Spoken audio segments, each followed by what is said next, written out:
Yo, what up? My friends call me Waffles, but you can call me Waff.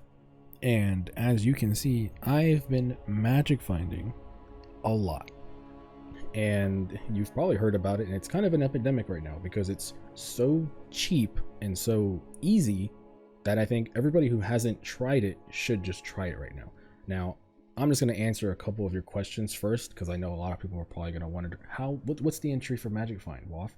Magic Find is so expensive. You need all this stuff. I'm going to tell you right now, straight up. The footage you're seeing right now is my Magic Find character. I took off one of her Ventors and she's not wearing the Magic Find flask. And this is a more average rolled map. This isn't like 6k juice. This is a 2k juice. And in a tier 4 cemetery, assuming you had, only a 5 link and bad gear, she was still averaging a divine every other map minimum. Now, let's answer the questions first. How expensive is it to even try this? However much to respec your atlas to the atlas I'm going to show you and explain in detail why we're doing things we're doing. A Gilded Abyss Scarab minimum, which is 30 chaos in softcore and 30 chaos in hardcore. And a map with +2 projectiles. In terms of stuff that you can control, that is what you pay. So it's 30 to 35 chaos. And a build that can clear a tier 4 cemetery. That's it. I'm not kidding, I'm not exaggerating. The hard part is going to be traversing through the Wildwood. I'm going to have a section that explains, the diamond formation and why the events are spawning, because they always spawn in the same spots, and how to get through that. But it's a little bit complicated and I have to do that in a more lengthy manner. So timestamps are going to be your friend here. If you want to know anything about the magic find portion of this video, use the timestamps. It's going to be in the first half of the video. The second half of the video is going to be my typical over explanation of gearing. As is with most Pathfinder builds, flasks are not negotiable. We're talking Taste of Hate, Dying Sun. But you do not have to play the build that I'm playing. You can play any other Magic Find build you want, okay? But I want to do you right, and I want you to at least leave this video knowing that if you want to try Magic Find, you have a build, you know how the Atlas tree works, and you know exactly how to traverse the Wildwood. Now, for the build specifically, it's not exactly the cheapest entry. It may be between 5 to 10 divines, but as usual, if you absolutely want to spend as little as possible, and you're kind of if you're a broke boy, just say so. Then I'll have a version of my build that is the broke boy version, the gear I'm currently wearing, which I consider the mid-gear version, and then you got the big boy version, which is gear I'm on the way of crafting and I don't have yet, and that shit is expensive as hell, goddamn. But keep in mind, with Magic Find, the more you put into Magic Find, the more you get out of it. The reason why Magic Find is so good right now, though, is because it's so cheap to enter, and you're already getting so much back by giving it so little. Now, I'm going to warn you on a side note, tons of people are going to be Magic Finding for the next 2 weeks or so. So, other league mechanics, harvest in particular, essences and things like that, are probably going to go up in price just because everybody who's farming, tier 7 cemeteries and Magic Finding, sure, we're going to have a lot of divines and you're going to have a lot of chaos and stuff, but we got to spend that on something, right? So just keep in mind that, everybody Magic Finding opens up other opportunities, okay? I just want to throw that in there, give me a little 2 cents of wisdom. I say 2 cents because it's worth about 2 cents. But, all right, hopefully I've set your expectations, and by the end of this video, you'll know everything I know about Magic Find. All right, if you're at this part of the video, then you're starting from ground zero. This is our Atlas. I'm going to explain exactly why we're taking things we're taking, what's mandatory, and what's optional. So first things first, we're going to go straight into the most important thing and the whole idea of the strategy. We're going to take Wandering Path, and I'm going to just break it down real simple for you. You turn this off, this node was 1%. You turn it on, this node is now 2%. It just doubles the effect of all the small nodes and disables the big nodes. We want this to happen because the core fundamental of the strategy revolves completely around Abyss. Other league mechanics are good, Abyss is the best. So what these nodes do is it just gives you more rare mobs, more monsters, more monsters. That's really good for Abyss. We want more monsters. Abyss spawns a lot of rare monsters. We also want this. This is actually the most important thing. Increasing the effect of modifiers on your map does 2 things. 1, it makes the map harder, but 2, it takes 2 projectiles and it makes it 3 projectiles. You want 3 projectiles badly, because what we're going to do is we're going to use a Gilded Abyss Scarab that's going to make Abyss end in a spire. That's going to spawn a tower. It's going to shoot projectiles. When those projectiles land, it's going to spawn monsters from those projectiles. If you were to enter a map and it was just a white map, that spire would shoot 1 projectile 3 times. If you have 2 projectiles on that map, then that is now going to shoot 3 projectiles that will spawn a bunch of mobs, right? Same thing, it's going to shoot 3 times and it's going to spawn triple now. And if you get enough effective modifiers here, well, that's 1 base projectile plus 2 projectiles. So that's 3, and that, wait, now that's 4 projectiles. Yeah, I'm being a little bit extra here. Listen, at the end of the day, it's going to shoot more projectiles. It's going to spawn more monsters, okay? And there's an interaction with Wildwood. This is important. The purple juice in Wildwood will add even more projectiles to that spire, to the point where I have legitimately had 40 abyss mobs spawn at once and swarm me. And it's terrifying, and I haven't died yet, and this is a hardcore Magic Find build, so I'm playing with the idea of I never want to die. And as exciting as it is equally scary as fuck. But that's the core principle of the build. We want more projectiles, we want more abyss, we want more quantity and rarity. Next we want 7th gate. So next we want 7th gate. 7th gate is just a way for us to craft abyss on our map device. This league right now, the map device does not have abyss, so we take 7th gate so we can craft abyss on. And if you didn't know, 7th gate makes it so you can craft all league options at all times instead of it being limited. Next, I'm going to talk about the league mechanics in the order of how important they are and how good they are with this strategy. And next up is going to be Beyond. If you're starting this strategy out as a broke boy, then you don't need Beyond Sextants, okay? And you don't have to roll your map to have 2 proj plus Beyond, okay? This is more of like, you've got money, you want to invest more into the map to get more back out of the map, but just starting out, you don't need a Beyond Sextant. That being said, Beyond is really good. It spawns a lot of rare mobs, you get these Beyond nodes, there you go. After Beyond, Ritual. We're just going to get Ritual chance to spawn. There's really nothing to get in the nodes, but Ritual is actually the next best thing. Delirium. Delirium is extremely good. It's pretty much mandatory, but again, it's one of these things where it's expensive.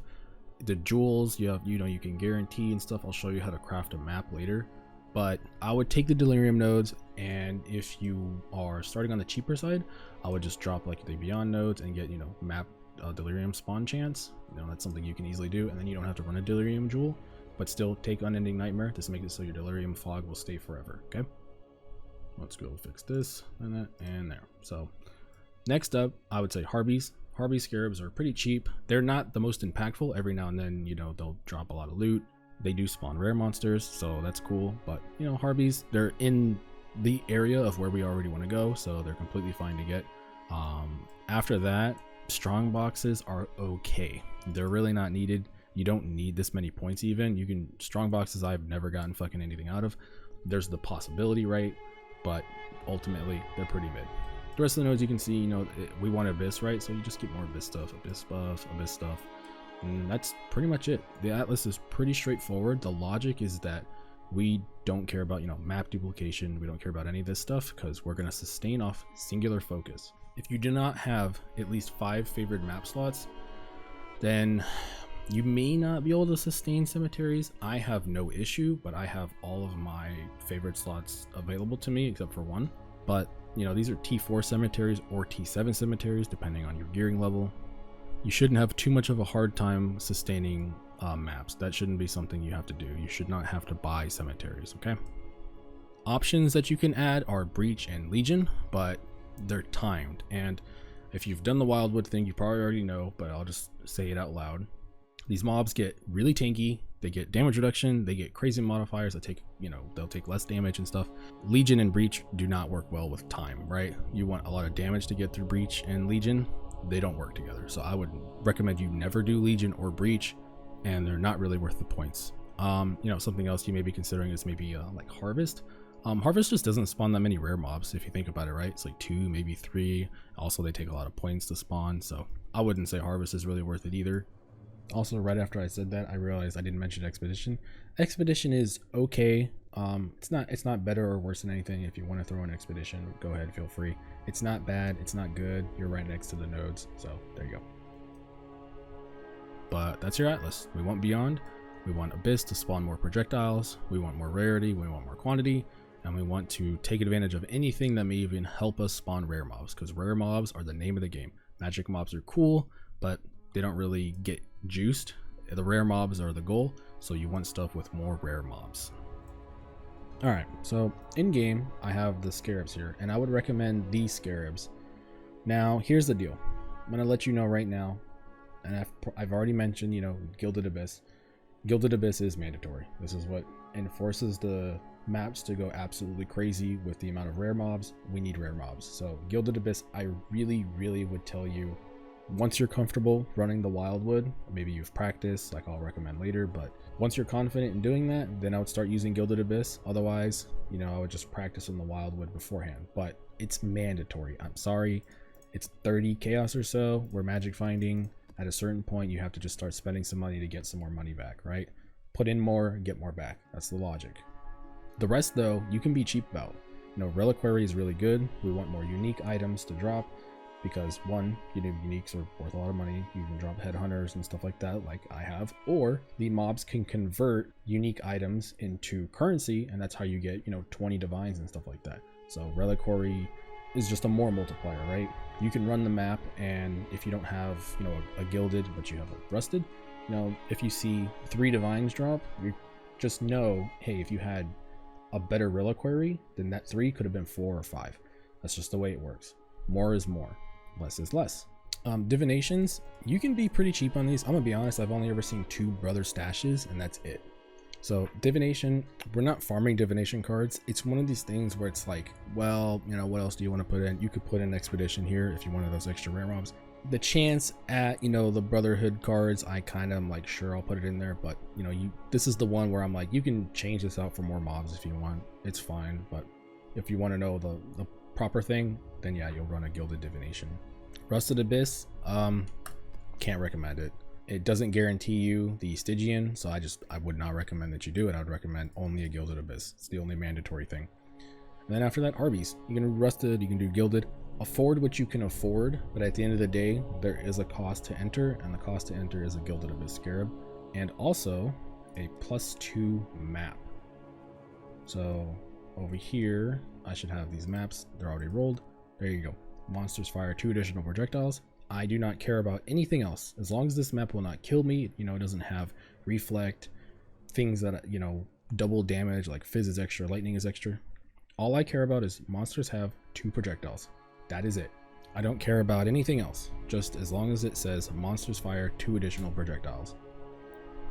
Beyond that, delirium orbs are to guarantee delirium. Again, use what you can afford. I use delirium orb, just 1. I'm not going to put a bunch. I don't want them to be way too tanky, so I just use 1 delirium orb.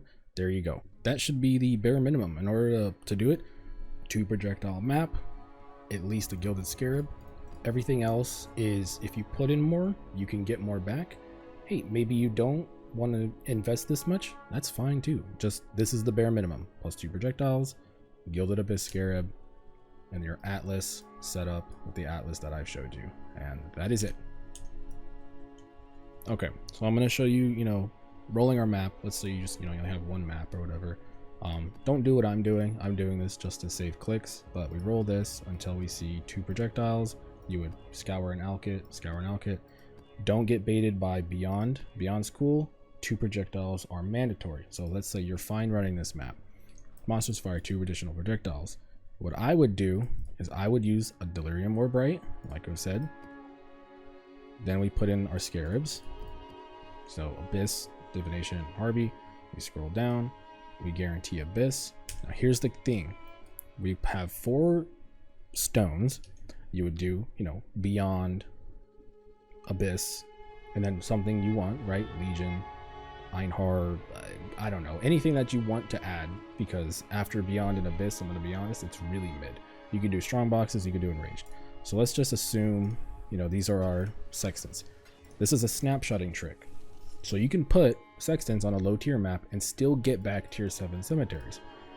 What you would do is you go, you activate it, boom, you spend the Abyss, this animation happens, the portal opens, and now you take out the 3 watchstones and you leave just 1 in if you're farming tier 7. If you're farming tier 7, or not tier 7, if you're farming tier 4s, take them all out and now you'll get cemeteries. And with singular focus on the Atlas tree, you're gonna get that tier of map more often than not. And that should get you your sustain. But if you run into your 7s, leave in 1 stone. It doesn't matter, it's already used the sextants, so the game has snapshotted that that's what you wanted to put in. Now you're going to have your beyond, your abyss, or whatever. Obviously you do not need this. Spend what you can. I will preach that all the time. Spend what you can afford, don't spend what you can't. Okay, at the end of the day, don't make the game a little bit too complicated, and don't get baited by like you need beyond, you need abyss, because at the end of the day, if you don't know how to juice in the wildwood, it doesn't fucking matter what you put on it, because it's not going to get you shit. And speaking of that, the next part of the video is going to be how to juice in the wildwood. All right, so you load into a map. This is a T7 cemetery. I'm not going to grab anything. We're going to run in. We're going to go straight to the wildwood. Okay, we're in. First things first, there's a diamond on your screen. These little circles are where the events are. This is true for every single map. We call it the diamond formation. You can spawn anywhere on this diamond, okay? So you can spawn here, you can spawn there, you can spawn there, you can spawn there. The trick is that you just need to figure out where the hell you are on the diamond. And then once you find out where you are, you get to an event. And once you're at an event, then you just need to figure out, okay, which event am I at? Am I top, bottom, left, right? So from this point on, I'm going to say top, bottom, left, right. And we're just going to call this juice. Right now, I load in. I see yellow, I see purple. I already know that I'm probably near the middle, because we're either one in a transition between 2 different places. I don't know where I am. I could be down here in between these 2. I could be here. I get the feeling I'm probably closer to around here-ish between like these 2. But it doesn't really matter. You don't have to know exactly where you are at the beginning. What you want to do is, you know, hey, shoot out any mobs. No? Okay, well, we see purple, we see yellow. This is kind of a strongish trail. And even if I know that I'm in the center, I still have to find an event in order to figure out which part of the center I'm in. So we see some yellow, we see the purple. The purple just is like a little bit stronger. We're inching forward.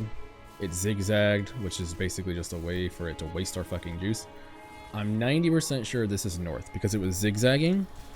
You know, it kind of did this like weird like zigzag and stuff like that. So I'm pretty sure we're in the center here, and we were kind of walking between 2 trails, between 2 different events. Now, how do I know it's north though? Like for whatever reason, you know, you spawn somewhere else. How do you know it's north? Like what is this magic? What is this voodoo? It's really not. There's actually some hints. First of all, I see up the north here, I see 0 juice up here. No fireflies, no colors. I see nothing up here. That's already my first big indicator that this is not south. Because if you're south, the center always has whatever colors you have in your events. So let's say you have blue, blue, yellow, yellow. You're probably in the center going to have blue and yellow. So you would see a hint if I was in the south. But I can see, you know, there's nothing there. Now keep in mind what I said is true. Sorry, I cleared my throat. I'm still recovering from sickness. What I said is true. Then there should be some sort of wisp trail on the south side here. And sure enough, there it is. From this point on, I know that I'm north because this trail is going to lead me from here down this way, and we spawned here. If we're in the center, let's go back, retrack our steps, and we want to find the shortcuts now. Just because I know for a fact now that I'm in the north doesn't mean that I should just run through the darkness, and that might be inefficient. Let's go back. Okay, we know that north is there. We ran that way, so there's probably an event right below us. We see the yellow trail that's left over. We know for a fact that the event is literally right here. And there we go. 2 events. Set your expectations. First of all, 2 events is good. You're happy. Right now, if we went, we picked up a little bit of purple juice around here. We picked up the remnants. Fine map. This is a fine map. 3k total juice, completely good. So cater your expectations, you know, plan. Don't pick up all this juice now. I'm not going to run over here and pick up this blue and stuff. That's a waste of fuel. You can't see your fuel tank, but it's ticking down every time. So because we were in the center, I'm here going back to the center, and I'm trying to figure out, should I go south or should I go west, right? Because I know if we're around here, I think I'm closer to the south than I am the west. But I don't think I have enough fuel to get to, you know, all the events. Okay, unfortunately, these trails are pretty thin. So right now we're going west. And we didn't make it. which is fine. We're looking for 2 events, right? This isn't a perfect setup. We didn't get a refuel station. I was trying to hopefully find the trail leading south that was strong, just because I know the event is down here. If I have a really weak trail leading down there, sometimes, you know, I caught a blue trail that was stronger this way. I'm like, you know what? I may as well just stick to this stronger blue trail. I know the event is west, and if the trail leading west is stronger, then I'll just collect some blue juice along the way. I could 100% committed south, but I didn't know how much fuel I had, so I was just hoping to, you know, cash out. But I think you could say I made a mistake there. 100%. That was a mistake. I should have 100% just committed south. It's just a part of the growing pains and everything. This is a completely fine map though. If I went and I picked up all the remnants laying around, this is probably 1,500 and 2,600. Completely fine map. 3,000 total is you want 3,000 total. If you can get 3,000 total, there's a high chance that you're gonna walk away with my average of a divine every other map. We're gonna go again real quick, and this time using the same concept. We're in the diamond. There's mobs. We're in the center of this. I see yellow above me. I see yellow below me. I'm in between a trail probably. Somewhere, some way. I don't know where I am, but I can tell that there's a trail. Now, which side is stronger? Okay, we've got yellow. We've got a lot of yellow that way. We've got blue mobs and yellow up here. So I'm thinking we're either somewhere around center or we were in between a trail. We got blue. The trail's pretty thin here. Let's commit to this one. We refound the trail. Okay, I think we're closer to center. So we're gonna find a blue event here. And I think we were in the center-ish. We were in the south center part. So just kill these mobs. I don't really want to go into the darkness here. Like, don't run through the darkness. Like, even though it's annoying, I want to kill this mob from over here. I don't want to run through the dark and waste more juice. It's completely pointless. There you go. 1,600. There's a blue trail there. There's nothing over here, right? Once again, I see 0. So I know that this is east. I already knew this is east just because, like, you know, my pathing, how long I was pathing for. And I know that this is going to lead me somewhere. Now the question is this north or is this east? We have yellow trail up there, so I can tell you that that's going to be east. This is the center. This is the southish center, which means that the south event is right here. Yep. The south event was right there. I can see that the yellow trail and more yellow up here, that gives me another hint that it's the center, because the center always has just miscellaneous colors there. We spawned over here. Again, another hint that that's the center, because we see blue, yellow, and it's kind of all just in there sporadically. And we know that we want to go north or we want to go west. There's really no win here. We're going to run out of juice anyway. But we have a kind of thick blue trail here. So we're just going to follow it. See if we get lucky. It kind of splits. And even though I know for a fact it's this way, there's still choices to be made. Because like, that's kind of weak, you know, we could just go through the black. And we made it here. Terrible event. You know, awful event. If this was a purple actual event, then, you know, it would have been really good. But it is what it is. I actually don't know. Does this give juice? I'm pretty sure it doesn't.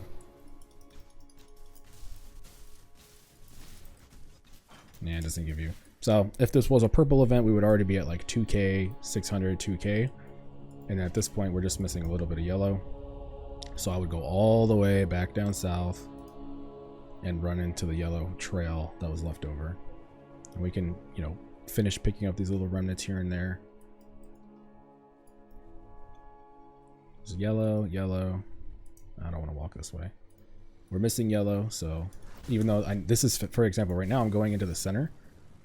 Now this is towards the event, but it didn't really matter because boom, now we're at 1,000 and we're just missing purple. So 2,000, 1,000, a little bit of purple. We can pick up, you know, some of the remnants laying around here, kill some of these mobs. And yeah, I'll probably get over, I don't know, close to 2k yellow. So 2k yellow, probably closer to 3k. That's 5k total. Again, I expect most likely a divine or maybe 2 out of this map. Not that complicated. But keep in mind, unfortunately, we did not find purple. And purple is actually the most important thing for the strat. But you're still going to get money, you know, out of this. If I was to do this again, I probably would have just ran through the center and just grabbed purple just because we were so desperate for purple. But, you know, it's fun. Okay, we're in the POB. And just like my other POBs, I'm going to show you how your damage works and where it's coming from. Now, this isn't a bossing build. As long as you have at least like 1,000,000 DPS, you can do tier 4 and tier 7 cemeteries, okay? But one thing you gotta understand is Caustic Arrow of Poison does a thing called shotgunning. And I'm gonna simplify a lot of the stuff. Shotgunning is an old school thing that used to exist in PoE that got nerfed, but it still exists in a few abilities. One of them is Caustic Arrow. Shotgunning is exactly what you think it is. When you shoot out your projectiles, unlike other abilities in the game, all of these, if the AoE is big enough, can hit the same target. So Caustic Arrow, you shoot it out, it hits the target, and then it has that AoE of green poison around it. Well, when you have enough AoE and you're really close to the target, those all will overlap and you're gonna shotgun it. And these mobs get pretty fucking big and they're in your shit the whole time. So however many projectiles you have is how many times you can hit this motherfucker standing on top of you.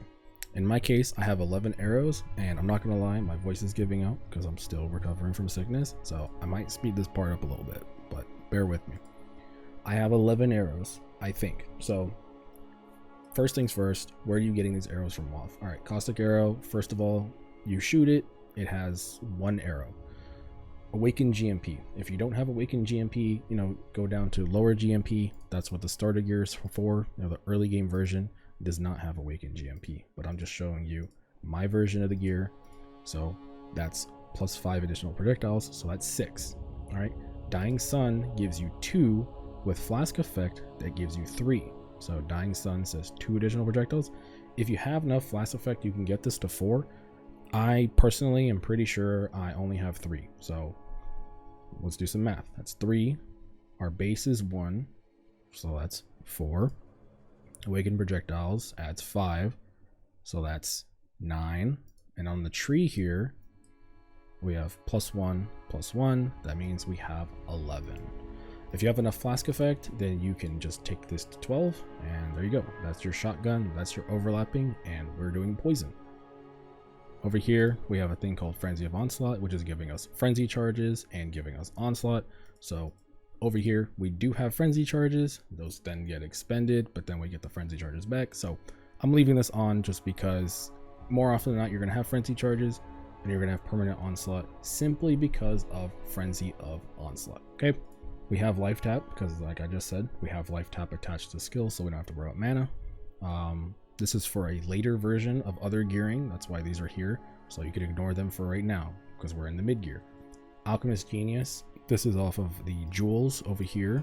It's extremely important and it's absolutely mandatory. Spiked Concoction is so good, but this gives you more Flask Effect, gives you more flask charges gained. Absolutely crazy good for Pathfinder. After that, Storm Rain of Conduit. This don't do anything, but you know, tier as like a mathematically speaking, yes, this is how much. Our Ascendancy gives us Wither on hit, and we can very, very easily hit 15 Wither stacks.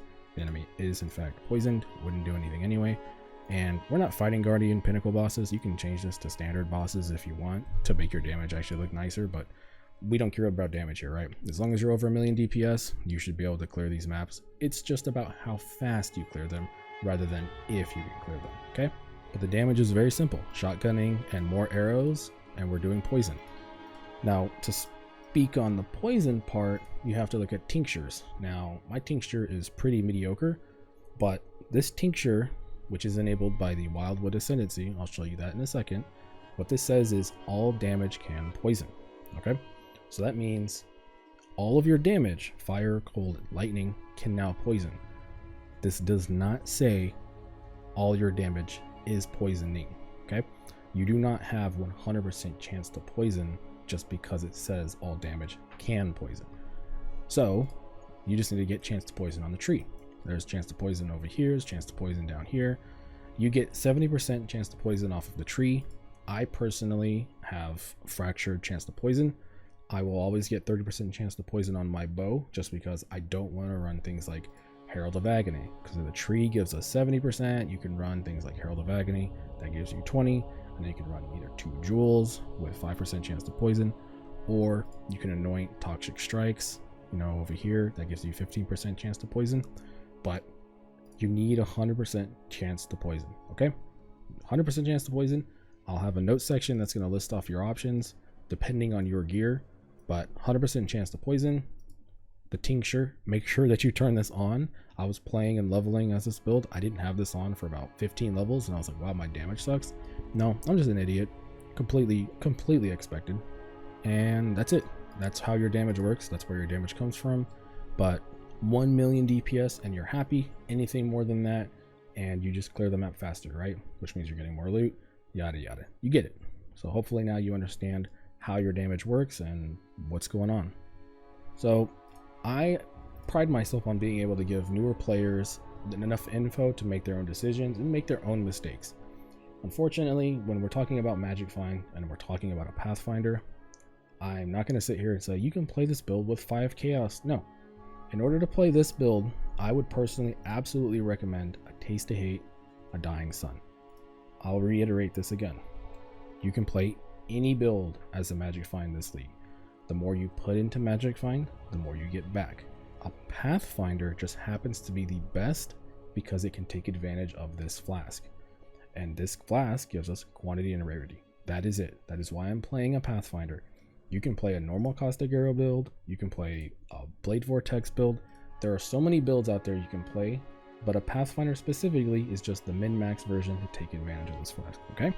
Let's just get that clear. So mandatory, I would still say though, Taste of Hate, Dying Sun, Tincture, and then a flask that you can roll yourself in the Divination Distillate. Don't need a perfect roll, it's fine. But as a newer player, fortunately, this is gonna be a price tag on starting this build. A Lightning Coil, absolutely mandatory. This gives you fizz damage taken as lightning. So here's the thing about a Pathfinder. We want to take all of the fizz damage we're going to take and convert it into other elements to lower the damage. The easiest way to show you this is over here. I have maximum hit taken physical damage. If you read this, it says I'm taking 13% of physical damage as physical damage. I am mitigating all of my physical damage. 56% of it as lightning, 23% of it is as cold because of Taste of Hate, 8% as fire because of my helmet craft, lightning coils 50%, and I have 6% because of the implicit on the helmet. And that is how we survive fizz. We don't want to worry about fizz. We want to take that fizz, turn it into an element, and then we lower our damage taken by elements also by using a sapphire, a topaz, and a ruby. These all say, 20% less fire damage taken, less lightning damage taken, less cold damage taken. So you're just lowering the amount of damage you take from elements and then converting your fizz damage into taking it as an element, okay? Wear a lightning coil, wear a Taste of Hate, put on these flasks, be a Pathfinder, become nearly immortal. That's it, okay? You don't have to overthink it if you don't understand. Another mandatory piece of gear is Defiance of Destiny. Keep in mind, there are plenty of versions out there that are going to be softcore. I'm a hardcore player. I do not want to die. So Defiance of Destiny for me and for this version of the build is mandatory. There are softcore versions out there of Magic Find. There's plenty of them. I'm a hardcore player. I don't want to die. So what this item does is it makes it so a mob hits you and you lose half your health, right?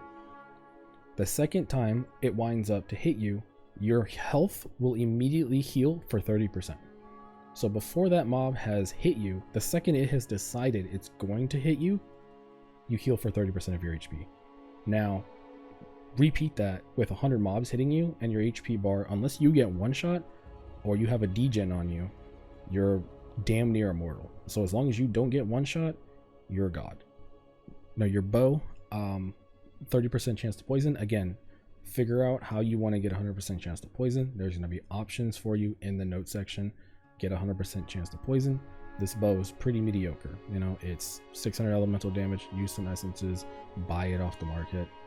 Everything for rares here is just buyable. You know, you don't have to craft this. It's damage overtime multiplier, life, crap res.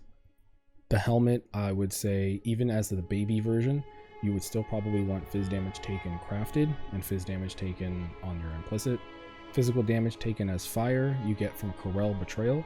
If you're too lazy to do Betrayal, then I'll show you how to get these 2 crafts real quick by just buying them. So over here, we'll go Softcore, no, Affliction, and we're gonna go type in Corel, and you go Corel's Veiled. You go here, you look for any Veiled prefix, and you buy them. These are 30C, that sucks. So buy them, unveil them, hopefully you find fizz damage taken as fire, and you're happy. One thing you can do is, like, let's say you bought this helmet right here, you buy it, I would say craft life or craft mana and then unveil it. That gives you a higher chance to get the Corel craft. Otherwise, you know, if it's full prefixes like this one is, you just unveil and you hope you hit it. Okay, on the gloves, the unveil on there is going to be Guff. It's flask damage. Same thing, unveil, craft something to make it so you can hopefully hit it. So craft life or mana if you can, unveil, there you go. That's a way to do it without doing betrayal, just in case you didn't know. Okay, very simple, costs you some money, but we're here to make money, so we got to spend money to make money. The gloves, chaos res is really important here because chaos res is not something we can get. We're wearing uniques everywhere, so got to get chaos res where you can get it. Your helmet and your gloves make a good candidate. Again, I wouldn't break the bank trying to, you know, make these. You can just buy them, 5C, 10C, stuff like that. It's the crafts that are the most important. You know, the fizz damage taken as and the flask thing. Your boots are going to be gold worms, very basic quantity gear, not a big deal. And then wear Ventors you can. Quantity's good, rarity's good. Try not to get negative reses, but if you can make it work, okay? Afford what you can afford. Your leather belt, buy it. I'm not even going to tell you how to craft it because it's stupid. Just buy these. Buy flask charges gained, reduce flask charges used, flask effect, you want at least like 10%. There you go, okay? Flask effect 10%, and then another flask roll. So flask charges gained, flask duration, reduced flask charges used. Any of those are completely fine. You just want one of those 2, boom, craft some strength and int on it or whatever you need, you're good to go, okay? And then on your jewel, this jewel is really good. You don't need this. What you're looking for is just corrupting blood, okay? And with any of those stats, life or damage, doesn't matter, but you want corrupting blood, absolutely mandatory. All right, you know, we're in the mid-gear, so change your skills accordingly. So mid-tier gaming, we change our skills because in mid-tier we're going to run an enlightened setup, and this is the setup I'm running. Again, keep in mind this build is hardcore pilled. So what I mean by that is that this build is more catered to I don't want to die rather than I want to do a lot of damage. So if you want more damage, then just drop some of the defenses. We're here on the bow.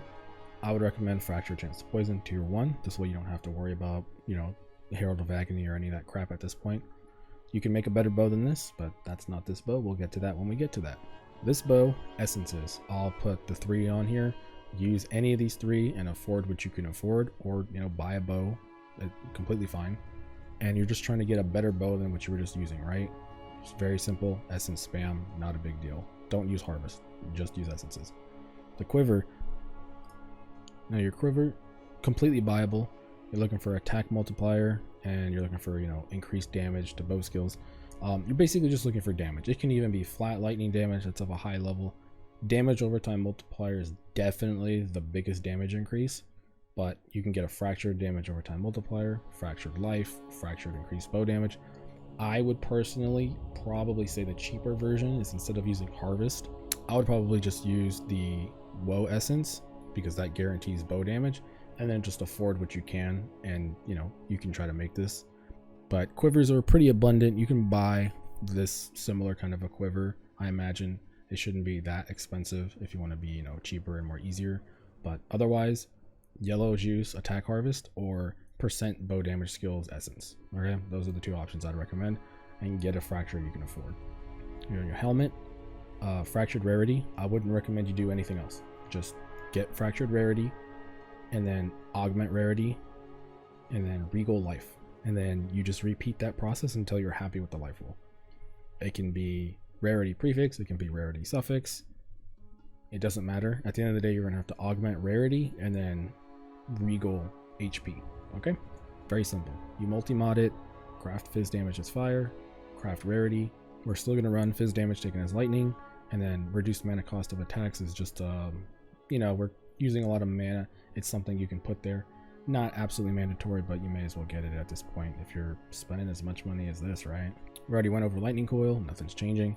And your gloves, you want 5% chance to suppress, and you can get 5% chaos multi on your eater / searing implicits. Fractured life here, we don't need suppression or anything like that. Fractured life or fractured chaos res is what I'd recommend.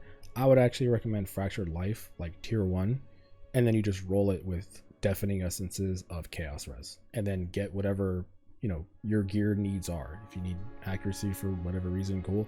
If you need another res, get that. But you're just gonna roll it until you're happy with the chaos res and then other things that you need, and then craft flash damage. Okay, you know, at this point, getting some vendor venters is obviously ideal. You know, some extra rarity on top of your 10% quant, and then making it so your reses aren't absolute garbage. And your belt, I made this belt myself, and this is not the belt that you would ideally want, right? You would still want a belt that has, you know, these 2 mods on it, flask applied and stuff. Again, you cannot force that belt to roll. The best way to craft this belt is to chaos spam. I'm not kidding. Mathematically speaking, if you want, you know, flash charges gained and increased flask effect plus something useful, you just have to chaos spam. I'm not doing that. I'm not going to tell you to do that. I bought, you know, the micro distillery. I was like, you know what? That's 20% flask effect, even if it's without the 10% here. I'm taking that 20%. We're losing a flask anyway because we have to run a tincture. I want int and I want flask stuff. That's it. So I got 1 flask roll, not the shittiest life in the world, and int. I crafted strength and int, or strength and dex. I'm good. The mid game stuff, you know, we're gonna be just adding a jewel really, and then min maxing our tree here, right? So we're adding a thread of hope. This makes it so, you know, you can allocate this point here and this point here, and you don't have to travel anymore. It has minus res, but you know, at this point I'm running purity of elements and stuff. I have way too much res, so I don't really care about that. And then we're adding the jewel. This is big, so spike concoction gives you alchemist genius, 10% flask effect, increased flask gain, huge. And then get something useful. I have peak vigor because, you know, hardcore idiot, but you can just put damage here. Large jewel. There's really not a lot. I would probably say get some form of these 3. You can also run calamitous, but these are pretty good. I rolled this. I have a terrible suffix, but you know, we're not min-maxing at this point. I'm running pure aptitude. This is so I can actually run purity of lightning because I couldn't fit haste in.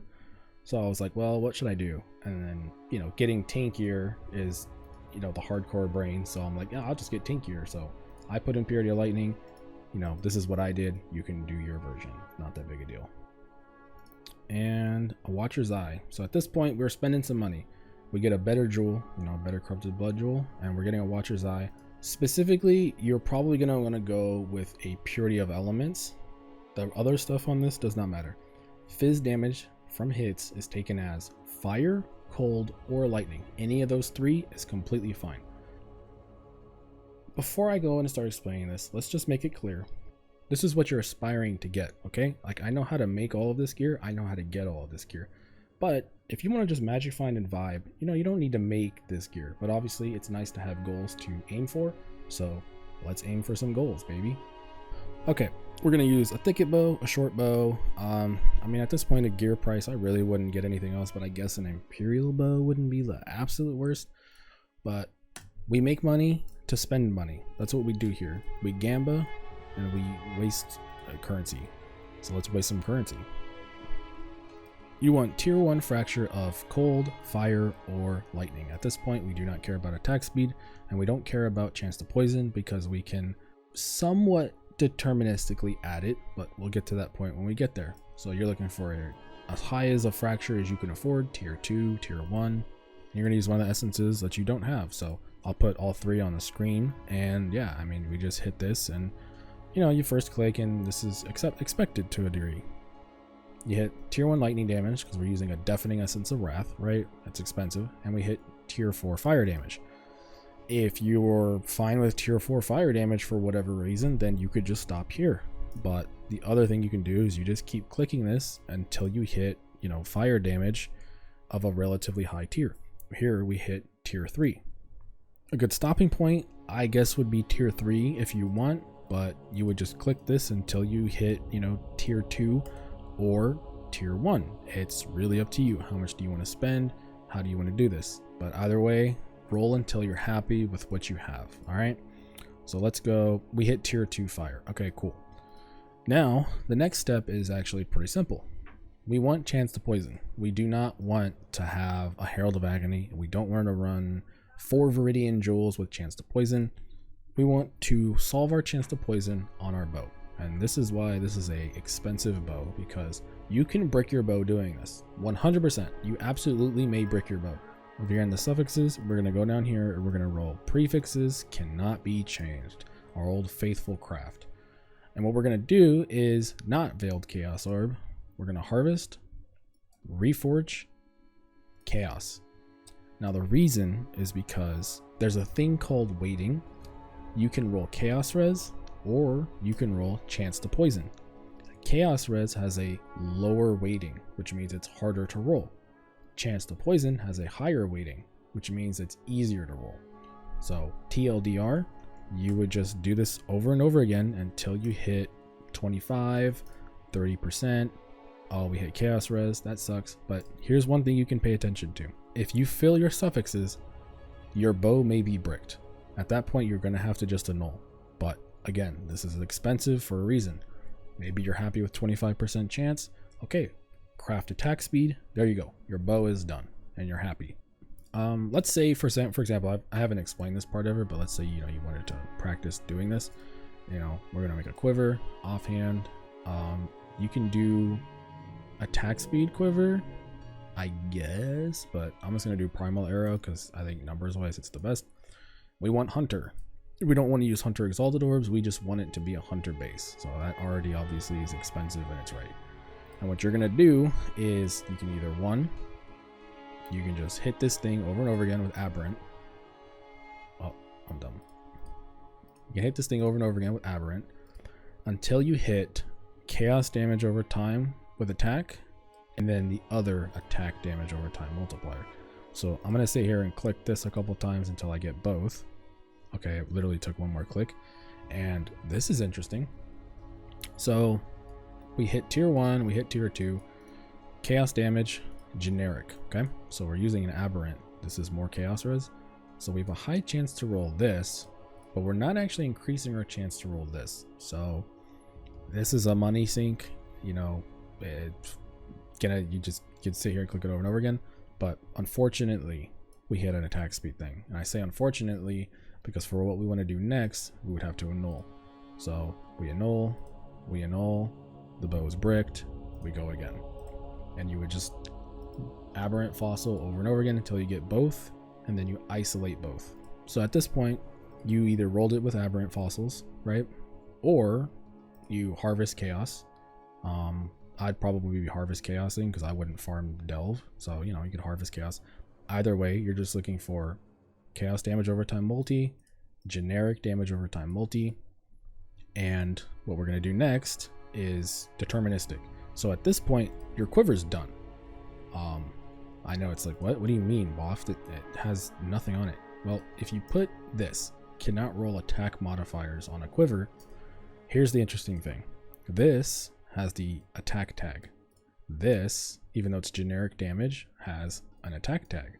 Well, what does cannot roll attack modifiers mean? Well, it means that if I were to sit here and I annulled, it will never remove those unless it removes this, right?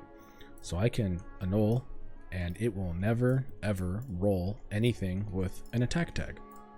It's a nifty little trick that costs 1 divine each time you do it.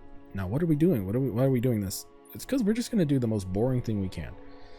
We can only roll % increased bow damage, movement speed, and projectiles. well, projectiles pierce. Projectiles pierce is a pretty low weighting, and percent bow damage is a pretty high weighting. So what we're doing here is we hit this, oh, we hit low. Then you would just annul it. Okay. Annul it again. Okay, cool. We kept the life. All right, and we slam it. Tier 5. If you're happy with tier 5, you know, craft attack speed or whatever. You null or exalt. You're gonna get move speed, and you would just do this over and over again. Exalt, bow damage, and you would just annul it. Hit it again. Oh, we got tier 3 this time. We got tier 1 move speed. Fuck, this is pretty good. I'm kind of running low on currency. Let's stop here. But once you have these two isolated by themselves, this is guaranteed. You know, oh, that's another divine. Okay, removed it. All right, cool. Slam it again. Not happy with that. Remove it. Exalt it. Remove it. Oh, we finally removed life. Damn, what do? We removed the life. I mean, life doesn't have an attack roll on it, so guess what happens? Yeah, you can just re-add the life. And as dumb as this looks, this is a deterministic way to get the quiver. We get tier 1 life, tier 3 damage. I'm tired of rolling this bow. Fuck it. Oh, we hit pierce. And that's the gear. It's, you know, a lot of uniques, so I don't have to explain too much. You have some options. I may never make this gear, but I know how to make it, and so now you do too. And we're just gonna go over the skills real quick. So at this point, I'm pretty sure I've covered everything I want to cover. A lot of information. I didn't really plan on doing a 2-in-1 video, but you know, here we are. Their notes section isn't filled in yet. I'll add just like chance to poison stuff, but honestly, I'm probably just gonna say reference the video for any questions, because I'm pretty sure I've gone over everything I can think of. But as usual, I'll probably have made a mistake. If I did, just let me know. I'm not against criticism. Totally fine being told if I mess something up. But otherwise, GG, make some money, and do it before it's gone, because once this shit's gone, I guarantee you it is fucking gone.